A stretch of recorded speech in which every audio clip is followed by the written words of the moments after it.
ये खबर आजकल काफ़ी सुर्खियों में है कि अलीगढ़ मुस्लिम यूनिवर्सिटी का वाइस चांसलर कौन होगा।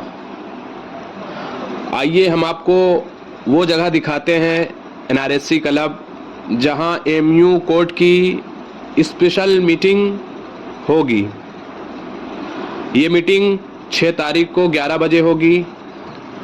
MU कोर्ट 5 नामों में से उन 3 नामों पर अपनी फाइनल मोहर लगाएगा जिसको राष्ट्रपति महोदया के पास भेजा जाना है। 30 अक्टूबर को EC की मीटिंग में 5 नाम को MU के VC के लिए तय किया गया था।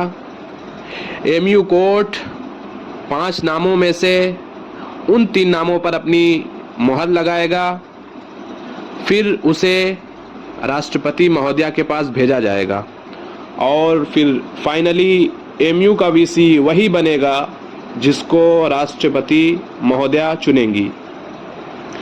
जो 5 नाम EC की जानिब से इलेक्ट किए गए हैं उसमें 2 नाम ऐसे हैं जिन पर लोगों की नज़र टिकी हुई है। पहला नाम फैज़ान मुस्तफ़ा साहब का है, दूसरा नाम नईमा गुल्लेज़ साहिबा का है। अब सवाल ये है कि इन दोनों में से MU का VC कौन होगा। कहा जा रहा है कि MU का VC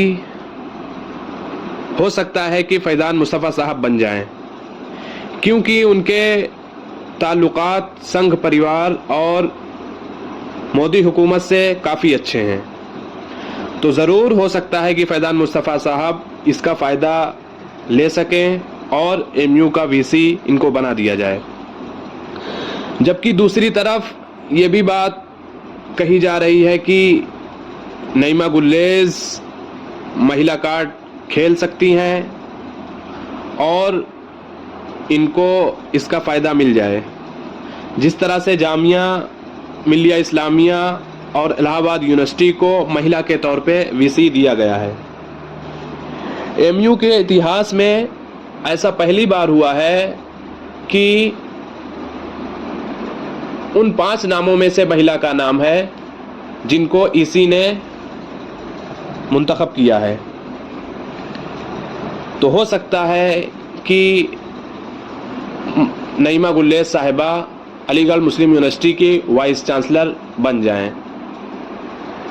और ये भी बात कही जा रही है कि नईमा गुल्लेज़ साहिबा के ताल्लुकात प्रेसिडेंट मुर्मू से काफ़ी अच्छे हैं और हुकूमत में भी काफ़ी इनकी अच्छी पकड़ है। तो देखते हैं कि MU का VC कौन बनता है। 6 तारीख को यहीं पर वो MU कोर्ट की मीटिंग होगी। मैं यहीं से जो भी बातें होंगी, जो भी खबर होगी आप तक पहुंचाऊंगा। तब तक के लिए बने रहिए वतन समाचार के साथ। धन्यवाद।